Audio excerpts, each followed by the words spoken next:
The story with children begins with a noticing that my parents, Michael and Sherilyn, spent a considerable amount of intentional energy to raise their 5 children, of which I am the eldest, beyond the, I guess, in an improved manner relative to their own somewhat dismal upbringings. Both my parents were abused in various ways. My father, even more than my mother, was quite miserable for much of his life. And so they sent us to Waldorf school. They went vegetarian. They built passive solar homes. They spent a lot of quality time, or at least a lot of time with us. And they cut out the TV and radio and, bought some organic food. And, this is a considerable effort relative to the average parent to upgrade American parenting. But what are the results? The first time I very seriously considered suicide was 14.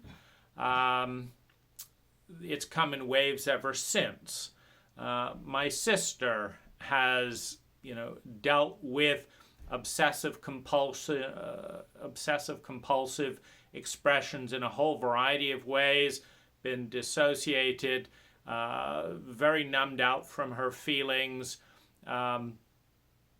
wanting to die at times, dealing with the volatility of whether it's explosive achievement and then collapse, chronic fatigue. I've dealt with chronic fatigue.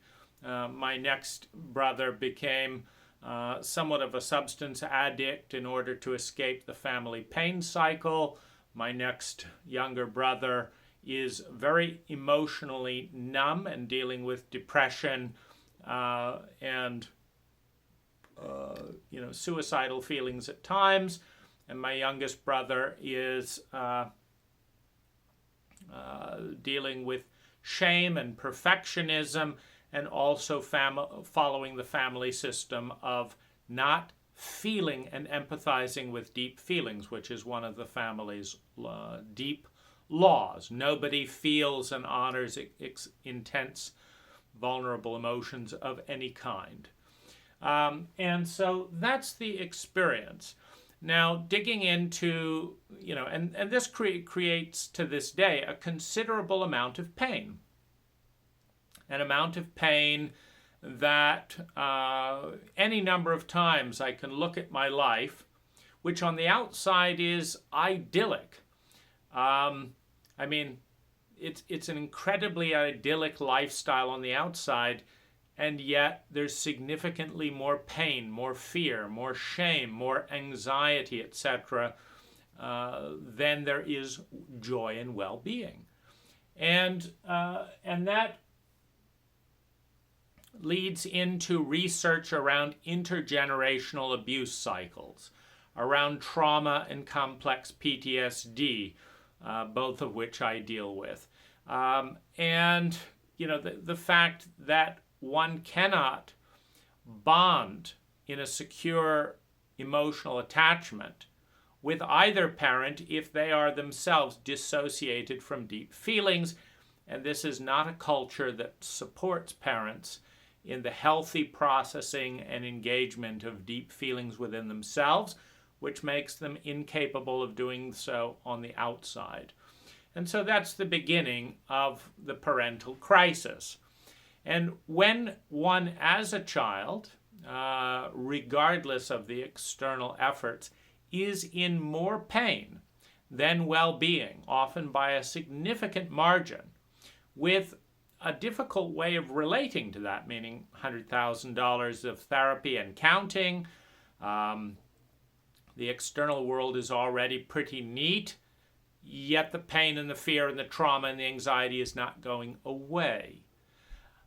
So the idea of a life in which there's significantly more pain than joy, pleasure, well-being, and there's not a lot of clarity about what to do about it, because when therapy doesn't seem to work, when you've already got a great diet, when you've already got a great lifestyle, a great job, there's nothing, physically wrong with the body on the outside.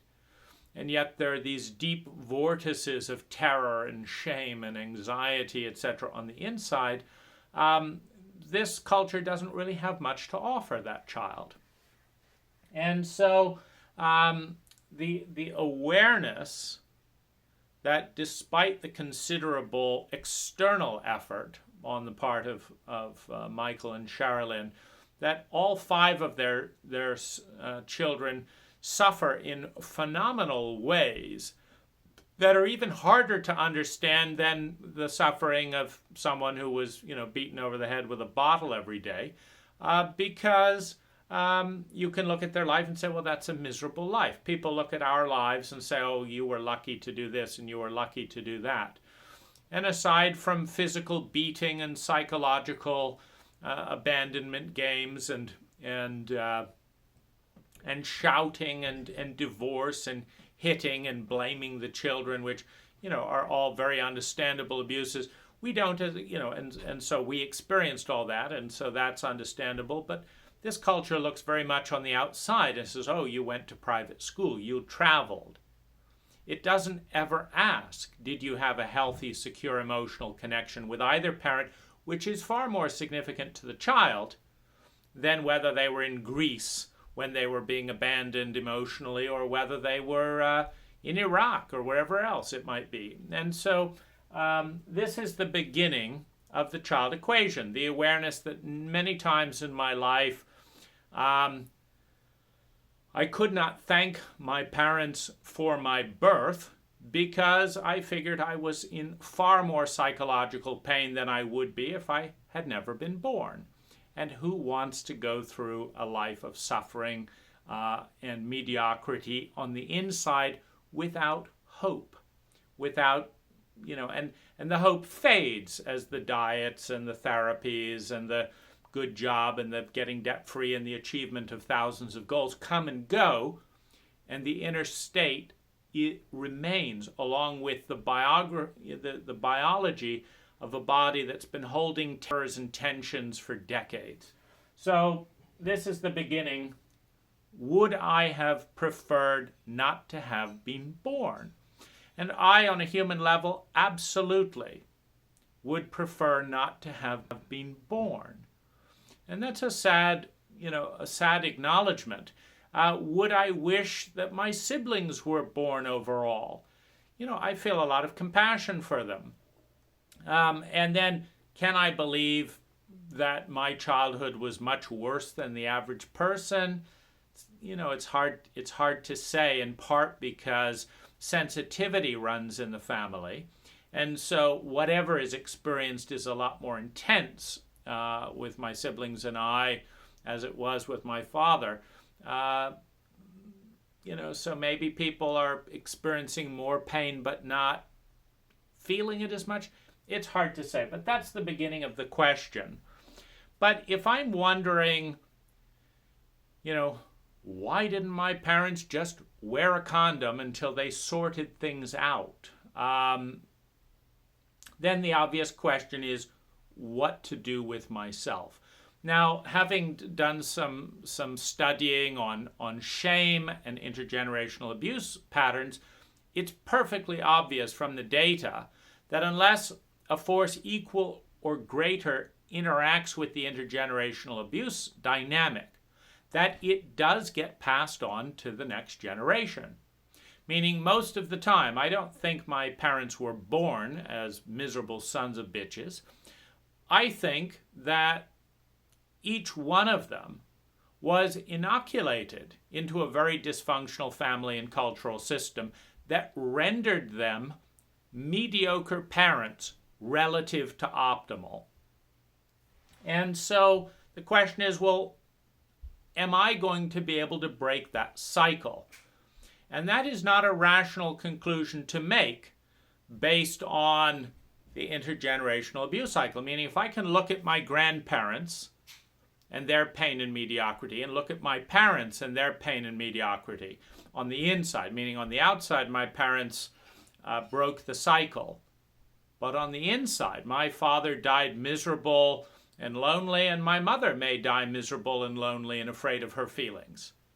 And it's not for lack of trying out the materialistic approaches our culture has to offer, or a lack of reading New Age books. And my father owned a metaphysical bookstore, owned a health food store, blah, blah, blah. And so is that a realistic assumption? And I didn't think it was. I could see, even in my teens and in my 20s and 30s, that there were traits that would render me suboptimal as a parent. And I'm not criticizing myself around that, in the sense that I think I would be a better parent than many. But the question is, would I want to be raised by me, starting from infancy? And I would say yes over my parents by probably double.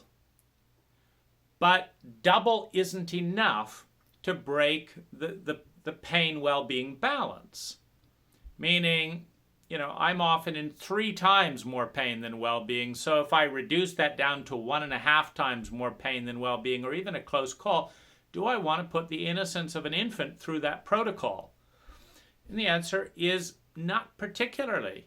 Well, the answer is I can't speak to that as being a kindness to the child. So one of the things that, and this is just all in the choice around how to respond to this data. The first thing, I decided not to have romantic relationships at all until I knew what I was doing, which I figured I'd probably, if I worked on it and built life skills before, would have some sense of, by age 30. In observing, for example, I have owned a company since I was 17. I'm quite impatient with employees. I've never met the employee who was as conscientious and hardworking and thoughtful and self-motivated as myself. And that leads to some irritation because I'm often paying people today 3 times more than I paid myself when I started out. And as I say, I haven't met that attentive to detail, courteous, warm, picks up all the garbage. No, I'm dealing with carelessness. I'm impatient. Well, it's quite likely that my child would not be as particular, perhaps, as myself, and then I'm going to be impatient with an infant. And so, I can see the way that intergenerational abuse dynamics, the message of inadequacy, for example, which I give to my employees. I don't think there's been an employee who's worked for me for more than a month who hasn't felt some at least clear awareness that I'm pissed at them, or that ends up feeling some inadequacy because I'm comparing them to how I would do things. Well, that's what parents do all the time. The difference is that they're grown men who have the choice to go work for someone else, or decide if it bothers them or not, or just say, oh, that's Dane, and they can talk amongst themselves. He's a perfectionist, and that's not, it's like, don't worry about it, just pick up the garbage he points out and do this and get a little better, and we'll have some fun when he's not around, or whatever it is. They have that choice. An infant doesn't have that choice. And so, and in my relationships also, there's been various things where, lovers have told me I'm absolutely amazing in some areas. They grow phenomenally in the relationship. A number of lovers have said it's the best relationship of their life. But almost every single partner has said that it's been among the most intense and challenging relationships, partly because I'm not satisfied. Come on, let's grow. Where are we new here? Let's go into a deep topic here. That same intensity swamped me as an infant, as a child, in relationship to my father. And again, I'm dealing with grown women. I've often dated 50, 60, year old women so that they had more inner reserves to deal with that intensity as opposed to flooding some 20-year-old or something with all kinds of questions they're not, they just feel overwhelmed by. And so, but even so, women have broken down in tears, like, I'm just not good enough. I'm sorry, I can't do this. And it's like, I don't want to imagine what it's like to be 2 years old, because I don't know how to turn that intensity off. It's part of the abuse cycle, with not being able to bond emotionally with either parent. The regulating template of a gradient bell curve didn't get developed. So I've got a full on and a full off switch. Well, full on is way too much for an infant. It's way too much for many adults, given that I'm an intense personality. And so that just seems miserable to dump on a child. The other thing is, if we step way back into an Earth kind of meta picture, one of the big questions, since we've got all the technology, is can we develop the inner technology to utilize all of the technical resources available to us before we destroy the planet and ourselves as a species? And that's a good question. That is not clear. Now, the less people there are on the planet at a given moment while we're in that question, are we developing too much lethal chemicals and technology given our current intelligence as a species, particularly our inner development, or not? Well, let's just slow the whole equation down and give us time as a species to catch up. Every person that doesn't get brought onto the planet at this time gives everyone else more time to go inward and develop those resources. So that's very much the case in terms of, by not having a child, I'm buying the planet time, my time to focus on inner development rather than just, pumping out productivity, etc., to make money in an expensive country for a child. The other thing is, by not having a child myself and entering the typical parental overwhelm dynamic of a nuclear family without community support, I have more resources and interest to help existing kids.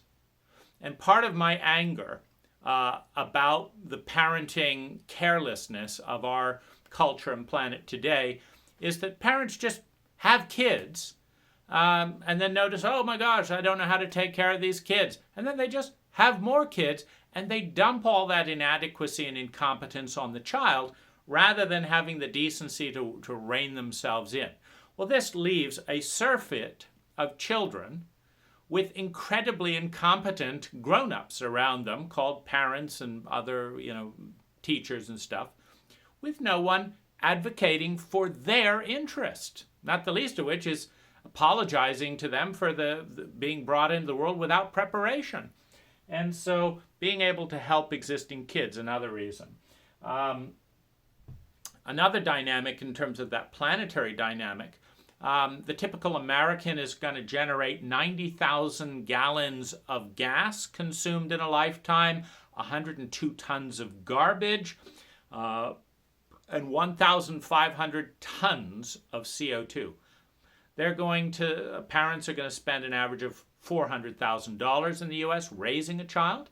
And so that's a lot of money, a lot of pollution, a lot of garbage being generated if I have a child. Not having a child, I'm taking that off of the planet's ecology burden at the present time until we have a culture that's a little bit more intelligent with energy management.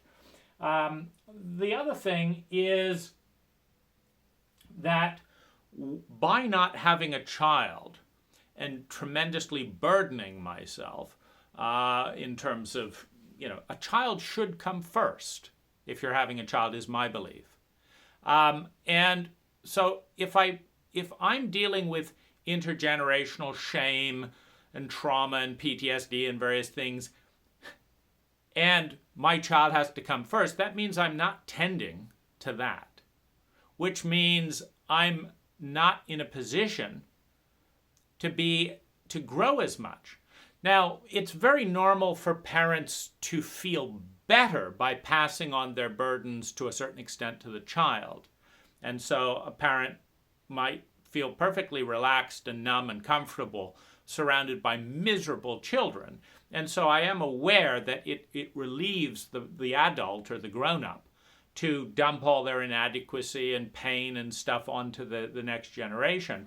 But that doesn't seem fair. I don't want my well-being to come from just making someone feel as bad as I do, which does relieve things. But by focusing the energy on self-love, there is then the possibility of giving that love outward, for that self-love to become love of others. And that leads to the last thing, more giving. For example, in the last couple of years, I've created more than 500 hours of media that's designed to be in service at this stage of growth and healing, etc., on the planet. Well, what if I was just a wreck in that time because I was raising a 2-year-old? So by loving myself more, there's more love for other people. And so I see this as a terrain of profound female empowerment, because by women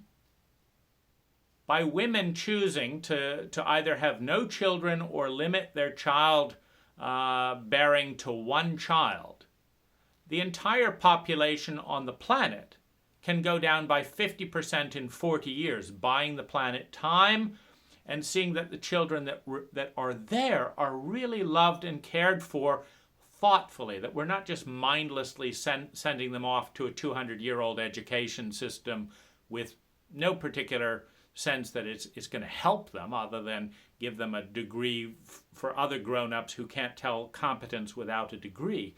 It's not going to help the kid. It's not going to help the planet in the same way that a completely revolutionized education system, that we can develop if we pause and think, which is very hard to do if you keep fucking and having children faster than you can pause and do the reset button. So these are all my kind of growth processes through around children. And so a couple of different practical elements of that. One, have a safe sex conversation before being lovers with anyone. 2, agree on a contraceptive protocol. 3, agree on what to do in the event of an unplanned pregnancy. And 4, don't be lovers if you're not on the same page with the first 3. In this way, every movie that I see where there's a child, it's like, I'm pregnant, and there's like, it's like this huge shock. It's like, what did you think would happen if you didn't have birth control and a condom and you didn't talk about it? And you're kind of screwed all around, including the kid. If you don't want to abort the child, they don't want to have the child. It's complete nuts. How dumb do you have to be as a grown-up who understands sex before you can have an unexpected pregnancy without any conversation about the possibility up front? It's beyond me, and it's a testament to the degree of incredibly manipulative, willful ignorance that there are surprise pregnancies. To have a surprise pregnancy, you either have to be lovers with someone you don't know and don't understand, haven't had that conversation, and don't have trust rapport with, which is happening all over the place. You just have to be dumb and say, I wonder what will happen if we have sex without any contraception. It's just very, very bizarre, the state that we're in. And I can't think of anything more insulting to a child than to say, well, we had sex, we didn't have a condom handy, whatever, and we had no idea what we were doing. We're not ready to have a child. We don't have the money, da-da-da-da-da, but it just came along mysteriously. It had nothing to do with our thoughtlessness. Just came along mysteriously, and now you're stuck with us. So I definitely don't want to do that. And I have bought women contraceptive pills, carried a supply of condoms, had the morning after pill, handy, just different practical things so that, and had pregnancy tests handy, so that there's just no reason. An ex-girlfriend of mine who I'd encouraged to, since she got engaged and didn't want a child, get some fucking pills. She didn't have enough money to get the pills. So what? She has enough money to raise a child? I mean, it's just so backwards. And so anyway, these are just, my growth cycle is do not count on somebody else.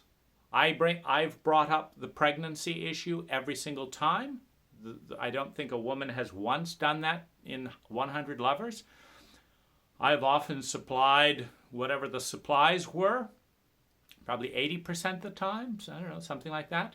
I've dated women past childbearing age. A lot of my lovers have been in the 45 to 60-year-old range. That's kind of a no-brainer if you don't want to have kids. And just had this conversation up front, and no kids. And I like the fact that a project like this is possible in a way that just one intermittent scream from a 2-year-old, and this whole project would not happen, along with many other projects, because I can't stand with PTSD being interrupted. I lose my train of thought, then I feel helpless having lost my train of thought, because it's so fragile when you have PTSD. There's so many things that can break it.